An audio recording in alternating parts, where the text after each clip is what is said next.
Hello everyone, welcome to channel learn with ease. आज का lesson है हमारा बैंक रिकंसिलिएशन पे, जिसमें हम सॉल्व करेंगे क्वेश्चन नंबर 22 को। ये क्वेश्चन थोड़ा हटके है क्योंकि आपको बनानी है अमेंडेड कैश बुक और उसके बाद नए बैलेंस के साथ आपको बनाना है बैंक रिकंसिलिएशन स्टेटमेंट। तो ये क्वेश्चन नया है, सीखना चाहते हो, कॉन्सेप्ट समझना चाहते हो तो लेसन में एंड तक बने रहना। ये क्वेश्चन आपका चैप्टर नंबर 15 डी के गोयल की बुक से लिया गया है। शुरू करते हैं आज का लेसन। अमेंडेड कैश बुक है क्या? अमेंडेड कैश बुक एक तरह से आपकी एडजस्टेड कैश बुक है। और इसकी जरूरत क्यों पड़ी? जब आप अपनी कैश बुक का बैंक का बैलेंस मैच करते हो पासबुक के बैलेंस से, तो आपको जो डिफरेंसेस मिलते हैं वो बहुत सारे डिफरेंसेस मिलते हैं। कुछ ऐसे डिफरेंसेस होते हैं जो आपको कैश बुक में अपनी पोस्टिंग करनी थी लेकिन आपने वो की नहीं, या बैंक ने जो कुछ ऐसी ट्रांजैक्शन की है जो आपको अपनी कैश बुक में पोस्ट करनी है, तो आप उन सभी ट्रांजैक्शंस को अपनी कैश बुक में पोस्ट कर लेते हो और उसके बाद जो बैलेंस आता है उसको आप अपनी पासबुक से मैच करते हो। फिर जो बैलेंस अगर आपका मैच नहीं करता, तब आप उस नए बैलेंस के साथ अपनी बैंक रिकंसिलिएशन स्टेटमेंट बनाते हो। तो वो कौन सी ट्रांजैक्शन है जिसे आपको अमेंडेड कैश बुक में रिकॉर्ड करना है, और वो कौन सी ट्रांजैक्शन है जो आपको अमेंडेड कैश बुक में रिकॉर्ड नहीं करना। हाँ, ऐसी भी कुछ ट्रांजैक्शन है जिसे आपको इस कैश बुक में नहीं रिकॉर्ड करना। तो देखते हैं पहले कौन सी रिकॉर्ड करनी है। जब आप अपनी कैश बुक में टोटलिंग में मिस्टेक कर देते हो, किसी भी साइड का आप टोटल रॉन्ग करते हो तो आपका बैलेंस रॉन्ग आएगा, और जब आपका बैलेंस उसकी वजह से रॉन्ग आएगा तो आपकी रिकंसिलिएशन स्टेटमेंट में भी वो आपको शो करना पड़ेगा, आपका बैलेंस पासबुक से मैच नहीं करेगा। तो आप अपनी उस मिस्टेक को करेक्ट कर लेते हो, रेक्टिफाई कर लेते हो और एडजस्टमेंट एंट्री पास करते हो। नेक्स्ट है, आप कभी चेक इशू करते हो या डिपॉजिट करते हो लेकिन उसको अपनी कैश बुक में रिकॉर्ड करना भूल जाते हो, जो कि आपको अपनी पासबुक देखने पे पता चलता है, तो वो एंट्री भी आप अपनी अमेंडेड कैश बुक में पोस्ट करोगे। उसके बाद है, अगर आपने कोई इनकरेक्ट अमाउंट पोस्ट किया, मतलब कि कोई 2000 की अमाउंट का चेक आपको डिपॉजिट करना था, उसकी जगह आपने 200 रुपए से पोस्टिंग कर दी। जब आपने अपनी पासबुक देखी तो वहां पर 2000 की अमाउंट आ रही है। तो आपने ये सोचा कि मैं क्यों ना अपनी इस मिस्टेक को पहले ही करेक्ट कर लूं, और इस करेक्शन को करने के लिए आप जो एडजस्टमेंट एंट्री पास करोगे वो अमेंडेड कैश बुक में पास करोगे। नेक्स्ट है, आपने कोई एंट्री रॉन्ग साइड पे कर दी, मतलब कि रिसीट साइड की जगह आपने पेमेंट साइड पे कर दी, या पेमेंट साइड की जगह रिसीट साइड पे कर दी, या आपने रॉन्ग कॉलम में कर दी, मतलब कि कैश की ट्रांजैक्शन बैंक में कर दी, बैंक की ट्रांजैक्शन कैश में कर दी, जो कि आपको अपनी पासबुक देखने से ही पता चलती है। तो ये भी एडजस्टमेंट एंट्री आप अपनी इस अमेंडेड कैश बुक में करोगे। कई बार आप ट्वाइस पोस्ट कर देते हो, मतलब कि 2 बार पोस्टिंग कर देते हो किसी भी एंट्री की, तो वो भी रॉन्ग है आपका, वो आपको रेक्टिफिकेशन एंट्री पास करनी होती है। उसके बाद जब बैंक आपको इंटरेस्ट अलाउ करता है, इंटरेस्ट की इनकम आपको बैंक से मिलती है, तो वो आपको पासबुक देखकर ही पता चलती है, जिसे आपको अपनी कैश बुक में पोस्ट करना ही है। तो ये एंट्री भी आप पोस्ट करोगे। या कभी आपका कोई कस्टमर है, आपके अकाउंट में डायरेक्टली डिपॉजिट कर देता है और आपको पासबुक से ही एंट्री मिलती है, तो आपको ये अपनी कैश बुक में पोस्ट करना है। उसके बाद इंटरेस्ट या डिविडेंड भी आपके बैंक में डायरेक्टली डिपॉजिट हो जाता है, तो वो एंट्री भी आपकी अमेंडेड कैश बुक में आएगी। और या बैंक चार्जेस जो बैंक चार्ज करता है अपनी सर्विसेज के लिए, वो खर्चा भी आपको अपनी अमेंडेड कैश बुक में पोस्ट करना है, जो कि आपको अपनी पासबुक से अमाउंट मिलेगी। इंटरेस्ट जो बैंक आपसे चार्ज करता है, अगर कोई ओवरड्राफ्ट आपका है या किसी और वजह से आपके पास आपके अकाउंट में बैंक इंटरेस्ट चार्ज किया जाता है, तो वो भी आपको अमाउंट अपनी अमेंडेड कैश बुक में पोस्ट करना होगा। उसका इफेक्ट भी आपको अपनी कैश बैलेंस में लगाना होगा। उसके बाद जब आपका बैंक आपके इंस्ट्रक्शन पे डायरेक्टली पेमेंट कर देता है आपके अकाउंट से, और आप अपनी कैश बुक में उसकी पोस्टिंग नहीं करते, तो उसकी पोस्टिंग भी आपकी अमेंडेड कैश बुक में होगी।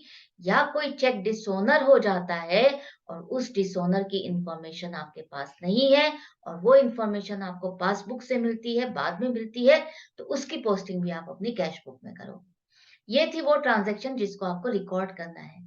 लेकिन ध्यान देने वाली बात है, वो ट्रांजैक्शन जो आपको रिकॉर्ड नहीं करनी, चाहे आपकी कैश बुक में वो है या नहीं है। तो वो कौन सी ट्रांजैक्शन है? जब आप चेक डिपॉजिट करने के लिए भेजते हो, लेकिन वो बैंक में अभी तक डिपॉजिट नहीं हुआ, क्रेडिट नहीं हुआ, जमा नहीं हुआ, तो वो जो ये ट्रांज़ैक्शन है आपकी टाइम गैप की वजह से है और ये टाइम गैप की जो ट्रांज़ैक्शन है आप अपनी अमेंडेड कैश बुक में नहीं करोगे, क्योंकि वो आपने ट्रांज़ैक्शन कर दी है, वो आज नहीं तो कल आपके बैंक में पोस्टिंग होगी ही, ट्रांज़ैक्शन आएगी। या चेक आपने इश्यू किया है और पेमेंट के लिए आपके बैंक में प्रेजेंट नहीं हुआ, तो ऐसे केस में भी आपने पोस्टिंग अगर कर दी है, तो आप उसको नहीं हटाओगे, आप उसको अपनी पासबुक के अकॉर्डिंग नहीं चेंज करोगे। या कोई एंट्री पासबुक में रॉन्ग है, बैंक से जो मिस्टेक हुई है, उसको आप अपनी कैश बुक में एंट्री नहीं करोगे क्योंकि पासबुक की एंट्री रॉन्ग एंट्री बैंक की मिस्टेक है और वो बैंक अपनी रेक्टिफाई करेगा आपकी अकाउंट से डेबिट या क्रेडिट जो भी मिस्टेक है वो उसको रेक्टिफाई कर लेगा। तो उसको भी आपको अपनी कैश बुक में लिखना ज़रूरी नहीं है। तो यहाँ पर ये ट्रांज़ैक्शंस थी जिसको आपको रिकॉर्ड करना है या नहीं रिकॉर्ड करना। अब देखते हैं क्वेश्चन और इस क्वेश्चन में हम इस चीज़ को अप्लाई करेंगे। तो यहाँ पर आपको गोपाल के कैश बुक का बैलेंस दिया जा रहा है जो कि 12,580 रुपए है। बैलेंस लिखा है, कौन-सा बैलेंस है? डेबिट है, क्रेडिट है? नहीं लिखा। फेवरेबल है, अनफेवरेबल है? नहीं लिखा। जब कुछ भी ना लिखा हो तो अब आपको क्या लेना है? फेवरेबल बैलेंस और favourable balance as per cash book क्या होता है? Debit balance as per cash book जो कि बैंक का बैलेंस है 15,580 रुपए 31 मार्च 2019 को। अब जब कैश बुक का बैलेंस मैच किया पासबुक से तो ये रीज़न थे 6 जिसकी वजह से डिफरेंस आ रहा है दोनों के बैलेंस में। तो आपको इनमें से देखना है वो कौन-सी ट्रांज़ैक्शन है जिसे आपको अपनी अमेंडेड कैश बुक में पोस्ट करना है और वो कौन-सी ट्रांज़ैक्शन है जिसको आपको अमेंडेड कैश बुक में नहीं पोस्ट करना, आपको उसको रिकंसिलिएशन में लेके जाना है। तो किस तरह से करोगे देखो, यहाँ पर फर्स्ट ट्रांज़ैक्शन है आपकी चेक आपने भेजे हैं इश्यू किए हैं और वो एनकैश हुए हैं, नहीं हुए हैं, तो ये वाली हम पोस्टिंग नहीं करेंगे अपनी अमेंडेड कैश बुक में। दूसरी डिपॉज़िट वाली है, ये वाली भी पोस्टिंग आपकी नहीं होगी अमेंडेड कैश बुक में। तो कौन-सी एंट्री होगी? आपकी होगी ये वाली एंट्री जो कस्टमर ने डायरेक्टली आपके अकाउंट में जमा किए हैं या आपके कैशियर से जो मिस्टेक हो गई है पोस्टिंग करते हुए, उसकी पोस्टिंग करोगे या डिविडेंड जो बैंक ने कलेक्ट किया है आपके बिहाफ पर, उसकी पोस्टिंग आप अपनी कैश बुक में करोगे और जो बैंक चार्जेज़ आपने ₹100 से कम पोस्ट किए हैं, वो भी आप अपनी कैश बुक में पोस्ट करोगे। तो यहाँ पर हम नंबर 3, 4, 5 और 6 ये 4 एंट्री अपनी अमेंडेड कैश बुक में करेंगे। किस तरह से देखो, आपके पास है ओपन बैलेंस 31 मार्च 2019 का कैश बुक का बैंक का बैलेंस है 12,580 रुपए। तो जब आप अमेंडेड कैश बुक बनाते हो तो यहाँ पर आप पहले डेट लिखो 31 मार्च 2019 मतलब कि इस डेट को जो भी आप ट्रांज़ैक्शन कर रहे हो, वो इस डेट को कर रहे हो। तो यहाँ पर लिखो टू बैलेंस बीडी जो कि इस डेट का बैलेंस है, क्योंकि आप इसको एज़ ए ओपनिंग लोगे, डेबिट ही होता है। डेबिट है आपका, फ़ेवरेबल है आपका, इसीलिए आप 12,580 रिसीट साइड पर लिखोगे और यहाँ पर आप जितनी भी एडजस्टमेंट कर रहे हो, वो 31 मार्च 2019 को ही कर रहे हो, तो इसलिए यहाँ पर आपको डेट लिखने की ज़रूरत नहीं है। अब नेक्स्ट ट्रांज़ैक्शन जो आपके पास आपको एडजस्टमेंट करनी है, जिसमें आपके कस्टमर ने डायरेक्टली आपके कैश बैंक अकाउंट में जमा कर दिए हैं 5,000 रुपए और जिसकी पोस्टिंग आपकी कैश बुक में नहीं हुई है, आपको पोस्ट करनी है, तो आप क्या एंट्री बनाओगे? Bank account debit to customer account या डेटर अकाउंट से ही आपको पैसे आए होंगे, तो आपका जो डेटर अकाउंट है वो क्रेडिट हो रहा है और बैंक अकाउंट डेबिट हो रहा है, तो डेबिट साइड पर ही आप लिखोगे और जो अकाउंट इसके साथ क्रेडिट हुआ है टू डेटर्स अकाउंट लिखोगे और टू डेटर्स अकाउंट 5,000 रुपए अमाउंट के कॉलम में लिखोगे। तो इस तरह से आपने ये एडजस्टमेंट अपनी कैश बुक में कर दी है, जिसकी वजह से आपकी पासबुक में डिफरेंस आ रहा था। दूसरी ट्रांज़ैक्शन अब कौन-सी है? आपने कैश डिपॉज़िट किया बैंक में 12,720 रुपए का, लेकिन जो कैशियर है उसने बैंक अकाउंट जो आपका कैश बुक का है, वहाँ पर 12,270 रुपए लिख दिए हैं बाय मिस्टेक। तो बैंक अकाउंट जो डेबिट आपने कैश बुक में किया है 12,270 और बैंक में जो जमा किए हैं 12,000 720। डिफरेंस कितने का हो गया? 450 रुपए। मतलब कि जो डिफरेंस आ रहा है 450 रुपए का पासबुक और कैश बुक में, वो शॉर्ट अमाउंट आपने लिखा है उसकी वजह से आ रहा है। तो ये शॉर्ट अमाउंट हम अगर करेक्ट कर देंगे, मतलब कि ये अमाउंट भी हम डेबिट कर देते हैं। Bank account to cash account लिखोगे आप, यही करोगे ना, बैंक में 450 रुपए जमा हुए हैं, तो टू कैश अकाउंट लिखोगे और 450 रुपए यहाँ पर अमाउंट के कॉलम में लिखोगे। कॉन्ट्रा एंट्री है, आई नो, आपको भी पता है, लेकिन अभी उसको भूल जाओ। अभी इसी चीज पर ध्यान दो कि आपको अपनी एडजस्टमेंट एंट्रीज पास करनी है। नेक्स्ट है, बैंक ने डिविडेंड कलेक्ट किया है आपके बिहाफ पर 570 रुपए। इसकी पोस्टिंग आपने कैश बुक में नहीं की है, तो हम इसकी पोस्टिंग कर देंगे। डिविडेंड क्या है? इनकम है, तो एंट्री क्या हुई होगी आपकी? Bank account debit to dividend account, और बैंक डेबिट हो रहा है, डिविडेंड अकाउंट क्रेडिट हो रहा है, इसलिए आप लिखो टू डिविडेंड अकाउंट। और बैंक में पैसा कितना जमा हुआ है? 570 रुपए, तो अमाउंट के कॉलम में लिखोगे आप 570 रुपए। तो इसकी भी एडजस्टमेंट आपने कर दी है, ये बैलेंस भी खत्म हो गया, आपकी इसका डिफरेंस भी खत्म हो गया। इसके बाद जो आपने 100 रुपए से कम बैंक चार्जेस पोस्ट किए हैं, आपकी बैंक स्टेटमेंट ने 300 रुपए पोस्ट किए हैं बैंक चार्जेस, और आपने 200 रुपए, जो ये 100 रुपए का डिफरेंस आ रहा है बैंक चार्जेस की वजह से, तो हम अपने बैंक चार्जेस को ठीक कर लेते हैं, करेक्ट कर लेते हैं। तो बैंक चार्जेस क्या है? आपका खर्चा है, तो आप लिखोगे बाय बैंक चार्जेस। क्यों? क्योंकि एंट्री देखो क्या बनेगी, bank charges account debit to bank, bank credit हो रहा है और बैंक चार्जेस डेबिट हो रहे हैं, तो बाय बैंक चार्जेस अकाउंट लिखोगे पर्टिकुलर्स में, और अमाउंट लिखोगे 100 रुपए। जितने का डिफरेंस है ना, जितना आपने नहीं लिखा जिसकी वजह से डिफरेंस आ रहा है, आप वही अमाउंट लिखोगे। अब आपने जितनी ट्रांजैक्शन आपकी अमेंडेड कैश बुक में आप पोस्ट कर सकते थे, आपने वो सारी पोस्ट कर दी है। उसके बाद अब आप इसको बैलेंस करोगे, टोटल करो दोनों साइड का। आपका डेबिट साइड का टोटल आ रहा है 18,600, और क्रेडिट साइड का टोटल है 100 रुपए। माइनस करते हो तो 18,500 रुपए आता है, जो कि आपका डेबिट बैलेंस है। क्यों? क्योंकि डेबिट साइड का टोटल ज्यादा है, और डेबिट साइड का टोटल ज्यादा है 18,500 रुपए से, इसलिए आप इसको इक्वल करने के लिए कहाँ लिखोगे? क्रेडिट साइड पर बाय बैलेंस सीडी, अमाउंट आ जाएगी 18,500 रुपए। लास्ट में लिखोगे आप टोटल। अब ये वो बैलेंस है जो आपका टू बैलेंस बीडी, एक तरह से ये वो बैलेंस है जिसके साथ अब आपको बनानी है बैंक रिकंसिलिएशन स्टेटमेंट। आपको चेक करना है क्या अब ये बैंक बैलेंस आपका पासबुक से मैच होता है आफ्टर एडजस्टमेंट? नहीं, अभी भी नहीं होगा, क्योंकि अभी दो ट्रांजैक्शन ऐसी बची हैं जिसको आपको अमेंडेड कैश बुक में नहीं करना, आपको उसको बैंक रिकंसिलिएशन स्टेटमेंट में ही करना है। किस तरह से करोगे? वही डेट लिखोगे आप ऊपर, 31 मार्च 2019। अब जो बैलेंस आपका अमेंडेड कैश बुक में आ रहा है, ये फेवरेबल बैलेंस है, डेबिट बैलेंस है, तो आप लिखो debit balance as per cash book, और फेवरेबल है तो इसलिए प्लस के कॉलम में लिखोगे 18,500, ये वाला बैलेंस लिखोगे। अब इसमें आप देखो नेक्स्ट ट्रांजैक्शन कौन सी आ रही है।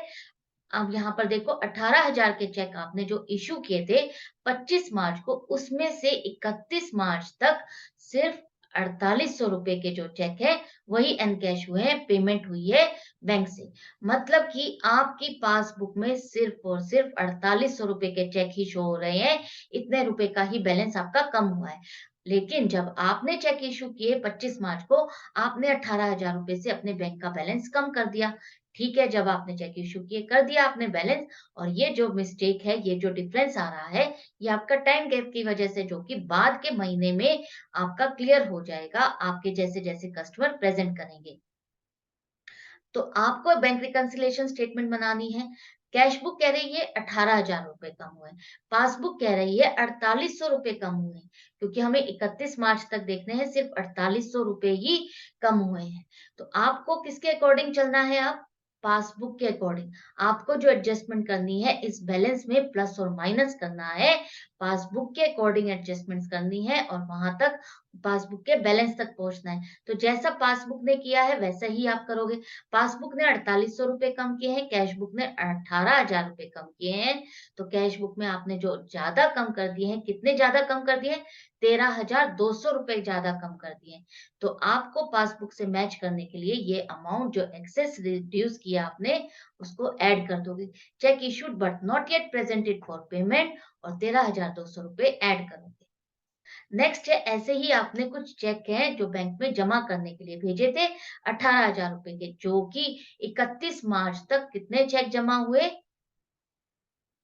आपके 8200 रुपए का चेक जमा नहीं हुआ है, बाकी सारे चेक जमा हो गए। इसका मतलब 9,800 रुपए के चेक जो है वो आपके जमा हो गए हैं। जो 8200 रुपए का चेक है वो 31 मार्च के बाद जमा हुआ है। तो ध्यान से रीड करो, तभी आप इस ऐसे क्वेश्चन को करेक्ट कर पाओगे। अगर ध्यान से नहीं रीड करोगे तो मिस्टेक कर जाओगे। तो यहाँ पर देखो ध्यान से, 8200 रुपए का चेक बाद में जमा हुआ है। इसका मतलब क्या है?